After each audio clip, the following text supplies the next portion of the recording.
नमस्कार दोस्तों, स्वागत है आपका स्टडी फॉर सिविल सर्विसेज में। वीडियो को पूरा देखिए। कोई भी आपका फीडबैक है, कोई सजेशन है, तुरंत वीडियो में कमेंट करके जरूर बताइए। अच्छा लगे तो वीडियो लाइक जरूर कर लीजिए और ऐसे वीडियो लगातार फ्री में पाने के लिए चैनल को तुरंत सब्सक्राइब कर लीजिए और बेल आइकन को जरूर टैप कर लीजिए ताकि आगे भी सारे वीडियो आपको मिलते रहे। यूट्यूब में फॉलो करते हैं तो प्लीज ये वाला फ्री टेलीग्राम चैनल जरूर ज्वाइन कर लीजिएगा। सारे नोटिफिकेशन, सारे अपडेट यहीं पे आते हैं, ध्यान रखिएगा। स्टडी फॉर सिविल सर्विसेज का कोई भी पेड ग्रुप अगर आपको ज्वाइन करना है तो सिर्फ 85648056060609797523864455 यही नंबर है हमारे, सिर्फ जहां पे कॉल या व्हाट्सएप कर सकते हैं।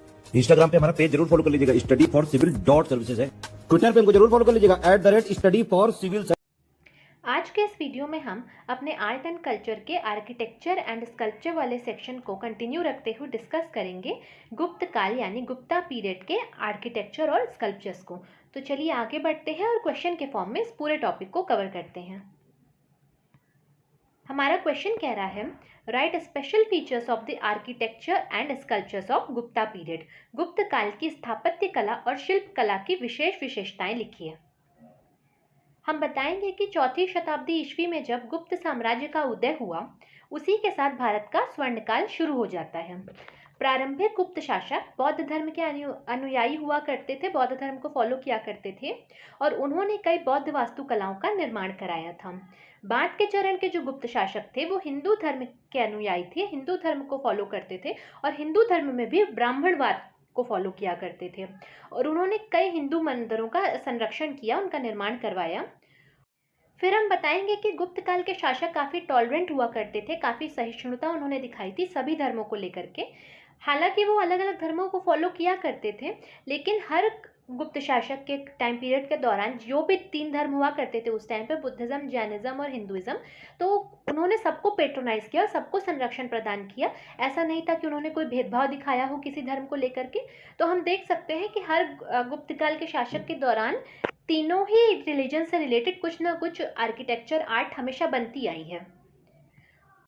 फिर हम देखेंगे गुप्त काल के बाद के चरण में विष्णु, शिव और शक्ति प्रमुख देवता बन गए।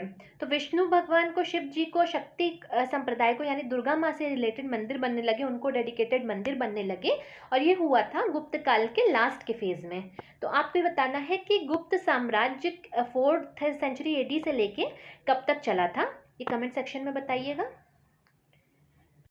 फिर हम देखेंगे गुप्त काल की वास्तुकला के फीचर्स क्या क्या थे।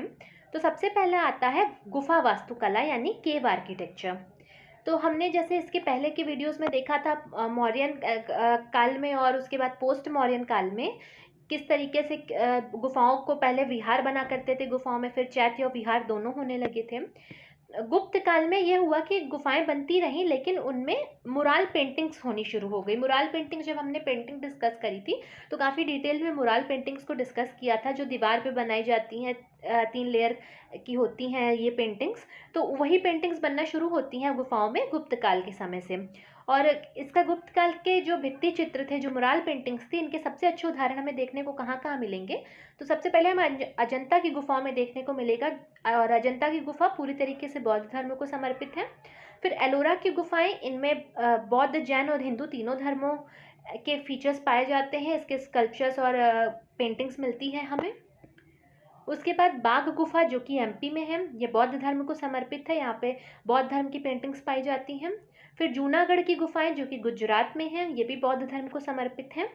नासिक की गुफाएं जिन्हें पांडवलेणी भी कहा जाता है, ये भी बौद्ध धर्म को समर्पित हैं। लेकिन इनकी एक ये खास बात है कि इसमें बुद्धा की कोई छवि नहीं है, इमेज नहीं है बुद्ध की, केवल उनके कुछ सिंबल्स हैं, जैसे उनके सिंहासन और पद्म चिन्ह के प्रतीक बनाए गए हैं यहाँ पर।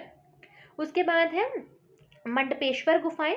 मंडपेश्वर गुफाओं को मोंट प्रेरिस गुफा भी कहा जाता है और शुरुआत में ये गुफाएं ब्राह्मणवाद को समर्पित थी, यानी ब्राह्मणिज्म को समर्पित थी। और फिर बाद के पीरियड में ये क्रिश्चियन गुफाएं बन गई थी, ये ईसाई गुफा बन गई थी, ये क्रिश्चियनिटी को समर्पित हो गई थी। उसके बाद हम देखेंगे गुप्त काल की मंदिर वास्तुकला को यानी टेम्पल आर्किटेक्चर को। तो गुप्त काल में नगर शैली में कई मंदिरों का निर्माण किया गया था और गुप्त काल में मेनली 5 टाइप के मंदिर बना करते थे, 5 फेजेस हुआ करते थे एक तरह से कहें हम तो हम एक एक करके सब फेजेस के फीचर्स को डिस्कस करेंगे। लेकिन उससे पहले मैं आपको इन्फॉर्मेशन देना चाहती हूँ कि स्टडी फॉर सिविल सर्विसेज के पेड ग्रुप्स स्टार्ट हैं। यूपीपीएससी प्रीलिम्स और मेंस 2022 के लिए आप नीचे दिए गए नंबर पे कांटेक्ट करके पेड ग्रुप्स के बारे में जानकारी लेके इन्हें ज्वाइन कर सकते हैं। यहाँ पे आपको 1-to-1 गाइडेंस मिलेगी, सारा स्टडी मटेरियल मिलेगा, इन सारे वीडियोस की पीडीएफ भी मिलेगी। इसके साथ ही साथ मेंस आंसर राइटिंग प्रैक्टिस और आपके आंसर्स को रिव्यू भी किया जाएगा। तो नीचे दिए गए नंबर पर कॉन्टैक्ट करें और ग्रुप्स को ज़रूर ज्वाइन करें। तो अब हम देखेंगे पहले फेज़ के जो मंदिर हुआ करते थे, फर्स्ट टाइप के जो टेम्पल होते थे गुप्त काल के दौरान, उनके क्या फीचर्स थे। सबसे पहले ये मंदिर सपाट छतों वाले होते थे और ये वर्गाकार होते थे, वर्गाकार और सपाट छत, और इनमें गर्भगृह मंदिर के एकदम केंद्र में हुआ करता था और इनमें एक ही प्रवेश द्वार होता था। और उदाहरण है फर्स्ट फेज के गुप्ता पीरियड के मंदिर के एरन एमपी में विष्णु विहार मंदिर। उसके बाद आता है दूसरा फेज। दूसरे फेज में डिफरेंस ये आता है कि मंदिर अब चबूतरों पे बनने लगते हैं और इनमें स्तंभ यानी पिलर्स होते हैं जो कि छत को सपोर्ट करते हैं और इनके ऊपर फिर शिखर होता है एक। और सेकेंड फेज के या सेकेंड टाइप के गुप्त काल के मंदिरों का सबसे अच्छा उदाहरण मिलता है लड़खान टेम्पल, और ये लड़खान टेम्पल कहाँ है? कर्नाटक के ऐहोल में है। फिर तीसरा टाइप या तीसरा फेज आता है जो कि पहले चरण का ही एक तरीके से विस्तार था। हमने जैसे देखा पहले चरण में स्क्वायर मंदिर हुआ करते थे, सपाट छतें होती थी, एक ही एंट्रेंस गेट हुआ करता था। उसी तरीके से तीसरे प्रकार के मंदिर तीसरे फेज में अब ये हो गया था, मंदिर में प्रदक्षिण पथ हुआ करता था।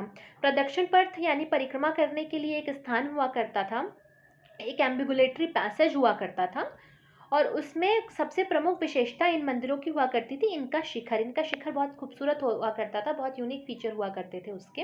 और ये मंदिर कभी कभी थर्ड फेज में हम देखते हैं कि 2 स्टोरी के भी मंदिर हमें देखने को मिलते हैं। तो हम ये याद रखेंगे कि गुप्ता पीरियड के दौरान कुछ मंदिर 2 स्टोरी में यानी कि 2 मंजिलों में भी देखने को मिले हैं। और गुप्त काल का सबसे अच्छा उदाहरण, सबसे खूबसूरत उदाहरण मंदिरों का है वो है दशावतार मंदिर जो कि है देवगढ़ यूपी में, और ये मंदिर थर्ड फेज का या थर्ड टाइप का मंदिर है।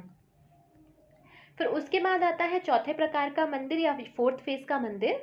इसमें आकार में ये आयताकार मंदिर हुआ करते थे। तो अभी तक हमने देखा जो 3 मंदिर शुरू के फेज के थे वो स्क्वायर हुआ करते थे। अब जो चौथे टाइप का मंदिर आएगा चौथे फेज का, ये रेक्टेंगुलर हो जाएगा, आयताकार हो जाएगा, और इनके ऊपर की जो छत होगी ये ऐसे राउंडेड होगी। वॉल्टेड वेगन छत, हमने जब टेम्पल आर्किटेक्चर पढ़ा था नॉर्दर्न और सदर्न स्टाइल का, तो हमने वॉल्टन वेगन छतों के बारे में देखा था। तो इन मंदिरों में वॉल्टन वेगन छत देखने को हमें मिलती है जिनकी पीठ ऐसे ऊपर की ओर होती है, यानी ऐसे उभरी हुई पीठ होती है। इन मंदिरों को हमने पूरी तरह डिटेल में देखा हुआ है अपने नगर स्टाइल के टेम्पल आर्किटेक्चर में। और ये मेहराबदार छतें थी यानी वॉल्टेड रूफ्स हुआ करती थी। और सबसे अच्छा एग्जाम्पल है आयताकार मंदिर का गुप्ता पीरियड के टाइम का, तो ये है कपोटेश्वर मंदिर जो कि सीजरला में है आंध्र प्रदेश में। फिर 5वें टाइप का मंदिर ये गोलाकार मंदिर हो जाता है और इसमें छिछले आयताकार प्रक्षेपण थे यानी कि शैलो रेक्टेंगुलर प्रोजेक्शंस हुआ करते थे इसमें। और इसका सबसे अच्छा उदाहरण है मनियार मठ तीर्थ जो कि राजगीर बिहार में है। उसके बाद हम देखेंगे स्तूप के आर्किटेक्चर में क्या डिफरेंस आया था गुप्त काल के दौरान। तो इसके पहले जैसे हमने देखा था मौर्यन और पोस्ट मौर्यन पीरियड में स्तूप काफ़ी सुंदर बनने लगे थे, तोरण वगैरह लगने लगे थे स्तूपों में। फिर स्टोन से स्तूप बनने लगे थे, पहले बना करते थे ब्रिक के, फिर स्टोन के स्तूप होने लगे थे। तो मौर्य काल में काफ़ी अच्छा डेवलपमेंट हमें स्तूप में देखने को मिलता है। लेकिन गुप्त काल आते आते स्तूप का डेवलपमेंट थोड़ा डिक्लाइन कर जाता है, थोड़ी गिरावट आ जाती है स्तूप निर्माण में। तो गुप्त काल के स्तूपों का सबसे अच्छा उदाहरण हमारे पास है धामे के स्तूप जो कि इसकी गुप्त काल की वास्तुकला का एक बेहतरीन उदाहरण है। लेकिन हमने देखा जैसे मौर्य पीरियड के टाइम पे स्तूप की कला काफ़ी अच्छी थी, लेकिन गुप्त काल आते आते डिक्लाइन हो जाती है। वो गुप्त काल में मंदिर निर्माण की कला बहुत बढ़ जाती है। तो जैसे अब टाइम पीरियड बदलता जाता है, शासक अलग अलग आते जाते हैं, तो उनके टाइम में आर्किटेक्चर या आर्ट में भी डिफरेंस आते जाते हैं। तो मौर्यन पीरियड से जब हम गुप्त पीरियड की तरफ आते हैं तो हमें ये डिफरेंस देखने को मिलता है कि इस पीरियड में मंदिर डेवलप होने लगते हैं और थोड़ा स्तूप बनने कम हो जाते हैं। फिर उसके बाद हम स्कल्पचर यानी मूर्ति कला पर आएंगे। तो गुप्त काल के दौरान सारनाथ में एक नया स्कूल आता है जिसमें कि मूर्ति डेवलप होती है। तो हमने देखा था कि पोस्ट मॉडर्न पीरियड में हुआ था गंधार स्कूल, मथुरा स्कूल और अमरावती स्कूल। ये नॉर्थ वेस्ट में था, ये सेंट्रल इंडिया में था, और अमरावती स्कूल हमारा साउथ इंडिया में था। और फिर उसके बाद सारनाथ में अब हमारा एक स्कूल आ गया है नया, जिसमें मूर्तियाँ बनाने के लिए क्रीम कलर के बलुआ पत्थरों का इस्तेमाल किया जाता है और साथ ही साथ धातुओं का भी इस्तेमाल किया जाता है। तो आपको ये बताना है कि इसके पहले के जो 3 स्कूल हैं हमारे, गंधार, मथुरा और अमरावती स्कूल, इनमें कौन कौन से इंग्रेडिएंट्स यूज़ किए जाते थे। फिर उसके बाद सारनाथ स्कूल की मूर्तियाँ पूरी तरीके से ढकी होती थी, इनमें कोई नेकेडनेस नहीं देखने को मिलती हमें। पूरी तरीके से ये इनमें एक अच्छी सी पोशाक बना के इन मूर्तियों को बनाया जाता था। और इसमें जो बुद्धा के सर के चारों ओर एक हालो होता है यानी प्रभामंडल होता है, ये काफ़ी सुंदर सा बना रहता था, काफ़ी अम्बलिश रहता था। और सबसे अच्छा उदाहरण हमें गुप्त काल की मूर्तियों का देखने को मिल सकता है। तो ये सुल्तानगंज में मिली है एक बुद्ध की प्रतिमा, जो कि करीब 7.5 फीट ऊंची है। तो इसी के साथ हमारा गुप्ता पीरियड का आर्ट एंड आर्किटेक्चर कंप्लीट हो गया है। अब हम नेक्स्ट वीडियो में देखेंगे मेडिवल पीरियड, जिसमें हम डिस्कस करेंगे सबसे पहले दिल्ली सल्तनत, फिर मुगल पीरियड को, और उसके बाद हम डिस्कस करेंगे मॉडर्न टाइम का आर्किटेक्चर। तो बने रहिएगा चैनल के साथ, मिलते हैं नेक्स्ट वीडियो में। Thank you for watching.